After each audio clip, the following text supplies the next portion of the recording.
Good evening, everyone.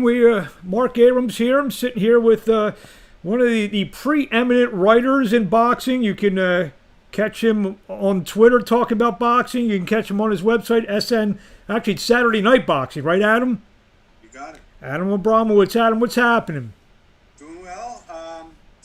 Another night. Many of them look similar, of course, these days. But I guess some good news in that the rumors late June, early July, we're going to get started soon. So I'm looking forward to that.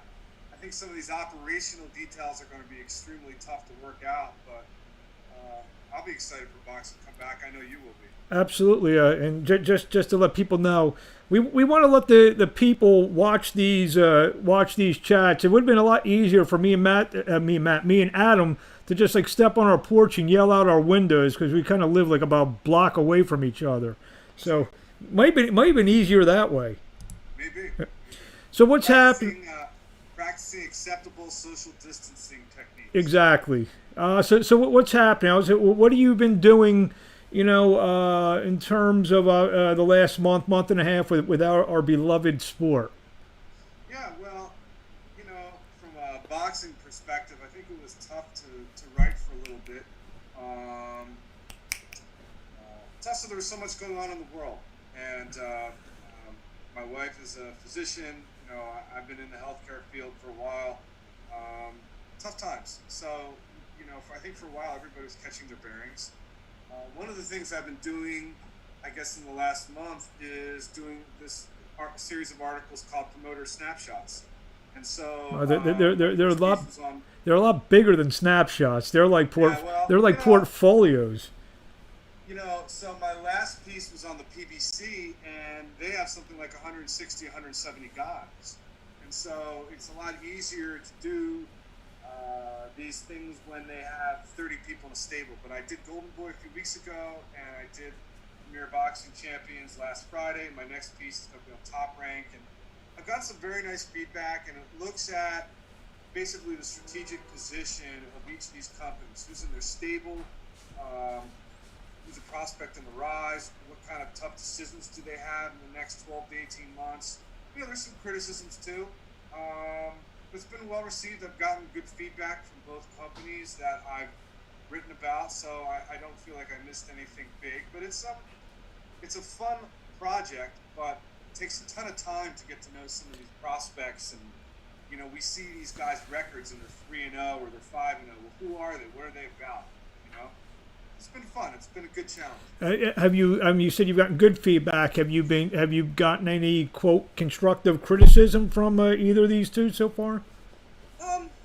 You can't plead. That's wow. I think one person from one of the organizations reached out and didn't particularly love how I characterized their collection of prospects, but I don't think in the grand scheme of things anybody was too off base. Actually, privately, off the record, I received a lot of very positive, like, you nailed it, or thank you, or I thought that was fair, stuff like that. And that's the thing, it wasn't about taking shots. It was let's take this moment, let's pause in the sport, and let's see where's everybody at.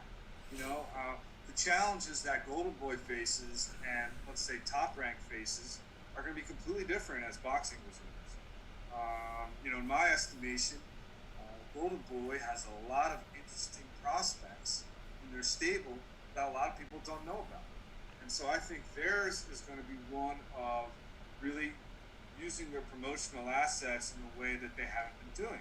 Now, I haven't completed Top Rank yet. I'm beginning to work on it. But their issue is that a lot of their big fighters are international. And as we know, it's going to be very tough to come in and fight in America once this is all starting again. When's Inouye going to get back into this country? All these, they had Herring against Frampton. That was going to be in Belfast. They had Shakur Stevenson against Warrington. So all these fun fights that are on the docket, I don't expect to see anytime soon. Now, I'm sorry. I was going to say, when you're doing a piece like that, obviously, I don't know how many pages in terms of you print out. What's more of a daunting test, the actual writing or the research?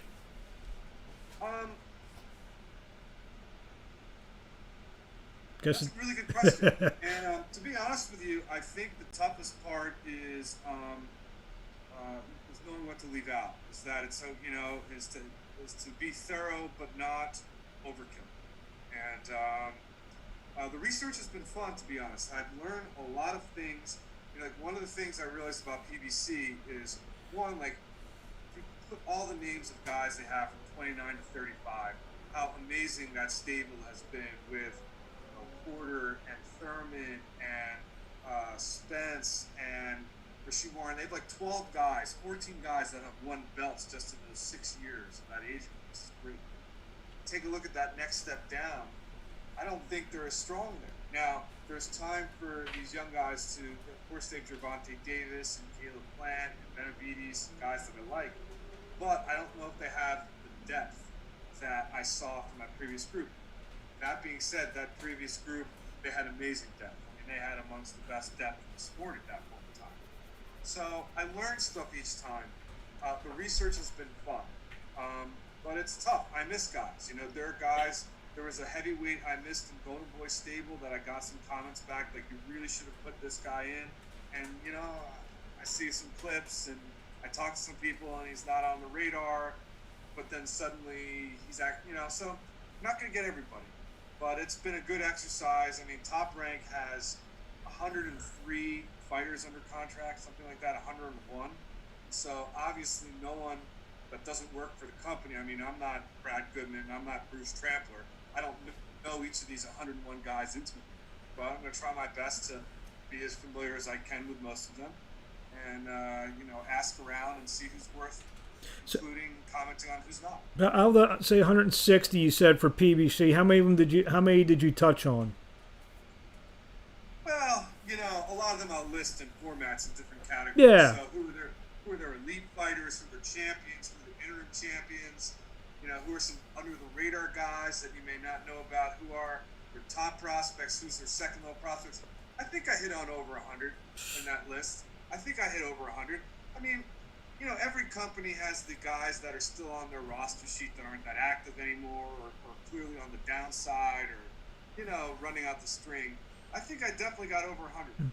Is this something, obviously you definitely could do it, you can make time, but is this something that because of our timeout that we have here that, it was a little bit easier to do because that we have the time and whatnot? Yeah, these are long pieces. These took me, the research and writing 2.5 to 3 days each. I mean, they're I don't want to say they're excruciatingly long, but they take time to get it right. And I think, I had wanted to do this. I was thinking about this series in February, and I was thinking, if I could do one a quarter, when boxing was still going on, this would be great. And now I'm thinking, well, this is actually a great thing to do during this break.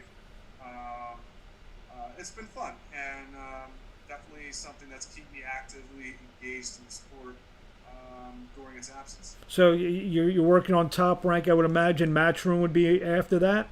That's correct. Have you started, you said you've started on Top Rank. Have you started actually on the Matchroom as well to try to... No, I just, the problem with these bigger promoters is they have so many of these co-promotional and strange...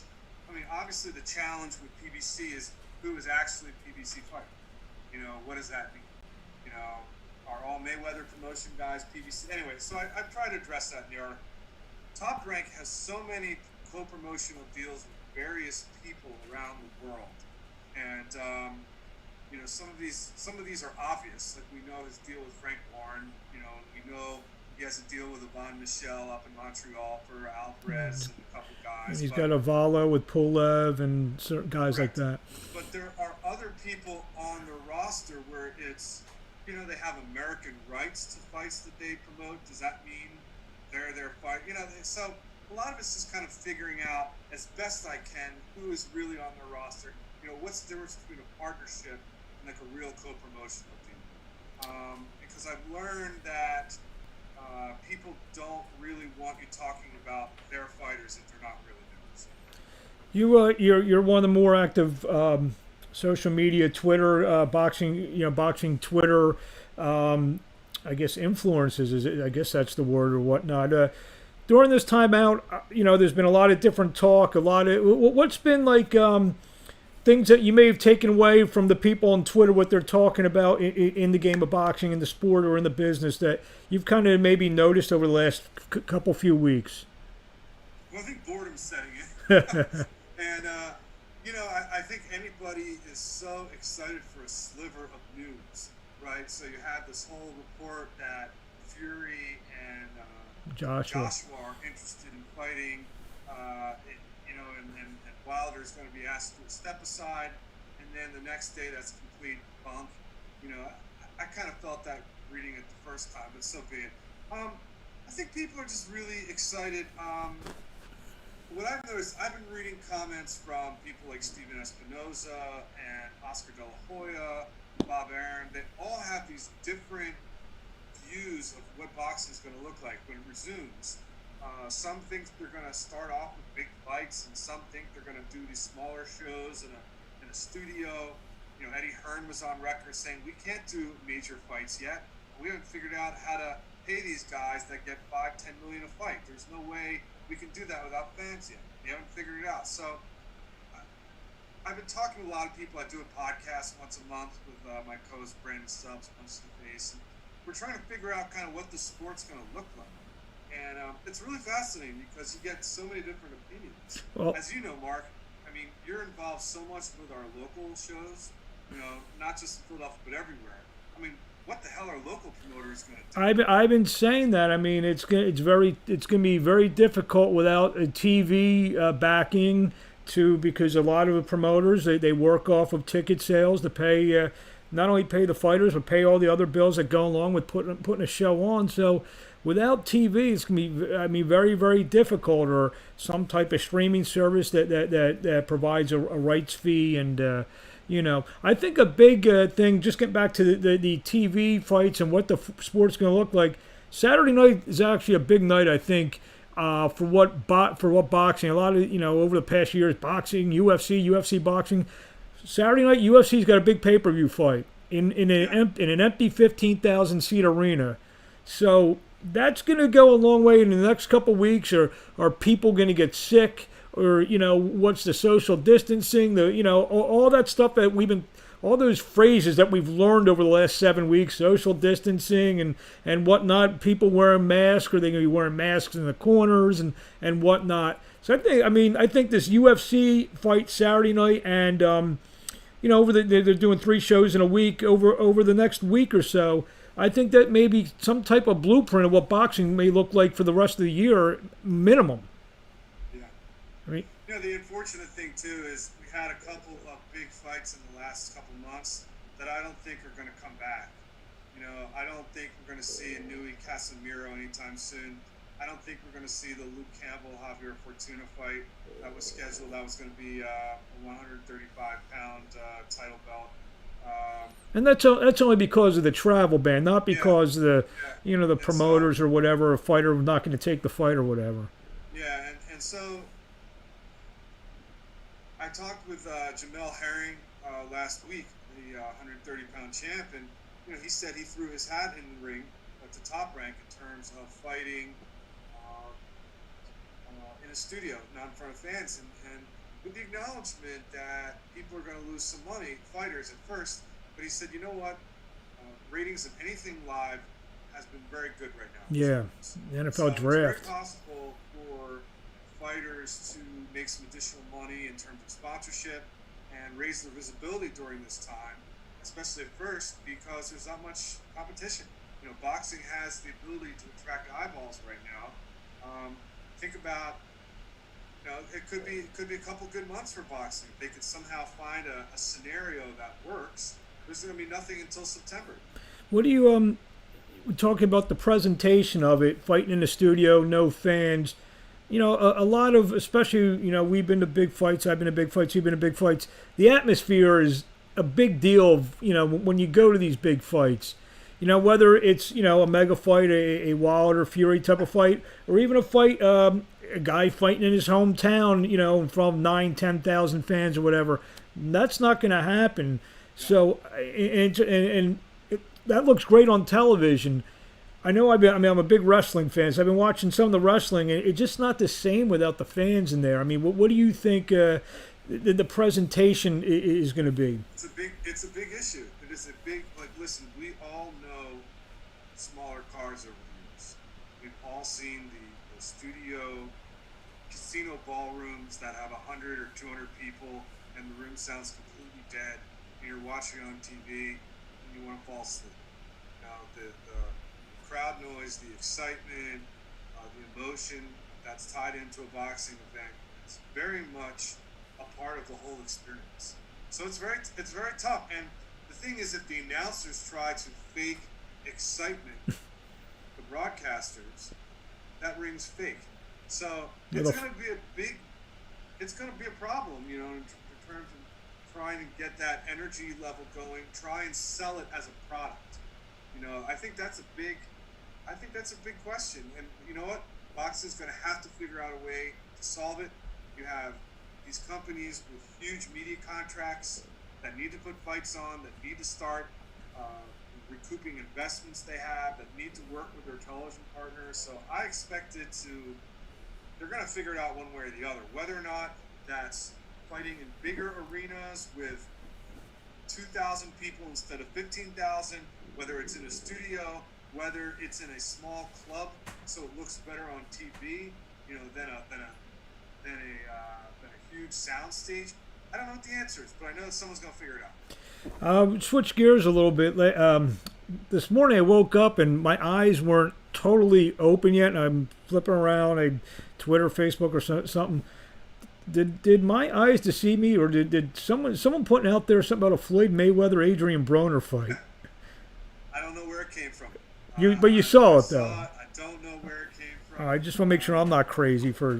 I'm not the only crazy one that saw this. Let me not comment on that. Okay. Until it happens. If it happens, we'll have a lot more to say. Talk about fights that we want to see. You mentioned a couple fights that may not happen for a little bit. Some of the fights that maybe can be made, whether they're all English fights or all U.S. fights or whatever. Stuff that was on the docket that got canceled, that may not canceled but postponed. That we may see, when the curtain rises on the new season of boxing. Yeah, I think the best thing to do is think about in-house fights that are starting up. Think about people in the same country, the same part of the country if it's America. So, for instance, one fight that made sense to me, I'm sure it's not going to happen. Billy Joe Saunders lost an opportunity to fight Canelo. So that would be a natural scenario to have a unification fight against Callum Smith. Exactly. In England. And if Callum Smith doesn't want to do that, then he could do the rematch against John Ryder, because I thought John Ryder beat him. It was a good fight. So, you think about those scenarios where there's two people in the same division, in the same country, in the same promotional world, and you think it would be very easy necessarily to do that. But, there's a lot of fights that could happen in the PBC. They have, so many guys that are 147 pounds. Would Sean Porter do a rematch with Ugas, for instance? Sean Porter is coming off a close loss to Earl Spence. He had a very close fight with Ugas. I think Porter Spence too would be more realistic. I honestly expect Spence to take some type of tune-up fight coming off the accident, but you could be right. I mean, I'm saying if it goes rematch. I mean, if he goes the rematch, folks. I don't know. Porter. I guess it's funny. Off the loss of Spence, and we watched the fight together. Porter's specter became bigger. I mean, he became so.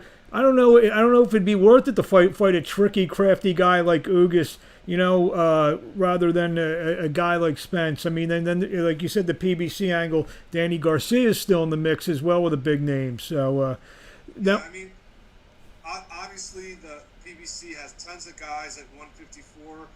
A fight that was called out today on social media was Erickson Lubin and Tony Harrison. Mm-hmm. Tony Harrison, of course, just lost his father to COVID.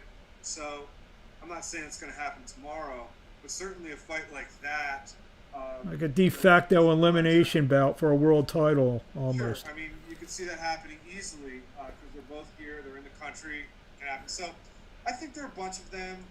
You have to like put your thinking caps on, and it's going to need to make sense for the fighters and the promoters. The other thing I think that's something to be considered is where the promoters are based. So, Top Rank is based in Nevada. Golden Boy is based in California. Top Rank does shows around the country, but I don't expect their first shows to be in Madison Square Garden, or Philadelphia. I think they're going to start in Las Vegas. That way, they don't have to fly their staff all around the country, exposing them. I mean, I think they have such a local infrastructure in Las Vegas that I would expect, them to start there. I would expect Golden Boy to start in their California base. So you start looking at fighters that can kind of be brought in and that aren't too far, and you don't have to like fly people's. We'll see. Someone's going to make that leap. I don't know. Are there specific fights from your perspective that you're looking for, or you think could be made fairly easily? Well, I mean, I was thinking, but obviously, I don't think there's many real mega fights, like you said, just due to the financial needs that these fighters are gonna attract and what won't be met. But depending on where they are, I mean, like you said, that Saunders probably won't be able to get into the States for a while.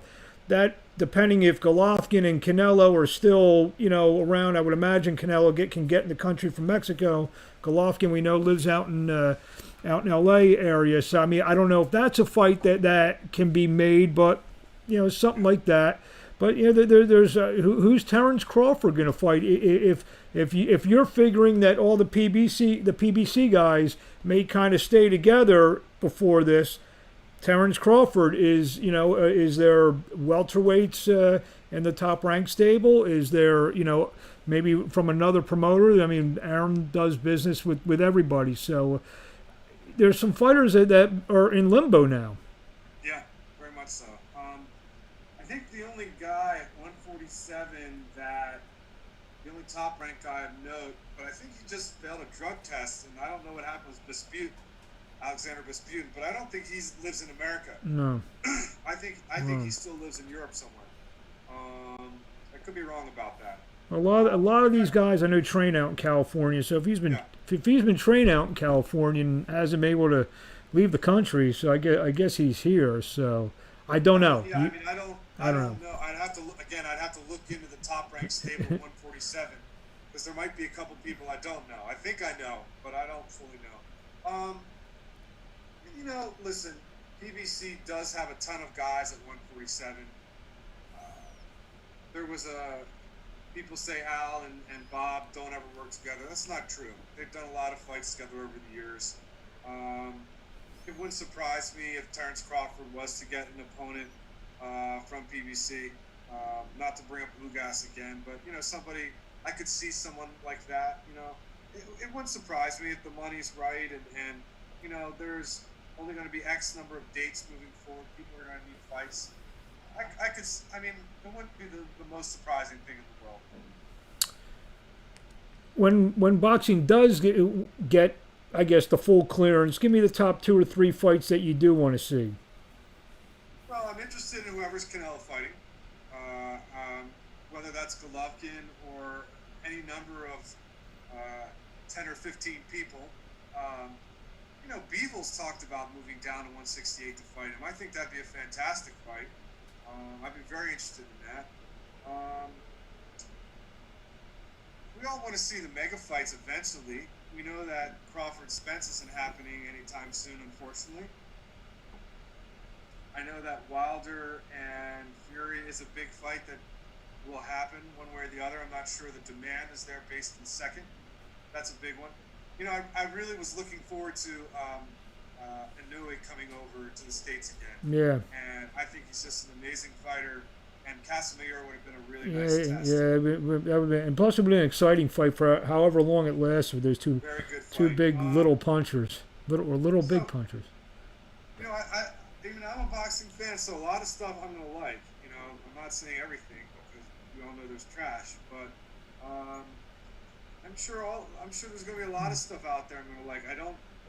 Matchroom stable is so far spread around the world. I don't know how that's going to work out. I mean, I don't know what they're going to do with a guy if Eddie Hearn and his people have to stay in England and they can't breathe like they were. What are they going to do with Devin Haney? What's Devin Haney going to do? There's a lot of questions. I really hope the Teofimo Lopez Lomachenko fight gets made again. Both guys are in America. Yep. One's saying they didn't want to fight in front of fans. The other doesn't care.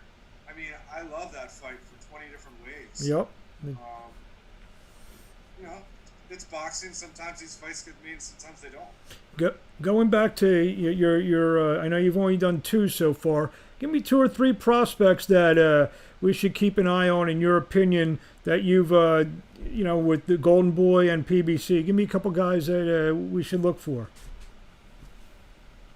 That's a very good question. For Golden Boy, I'm going to give you a couple that are under the radar that, because I think we all know about,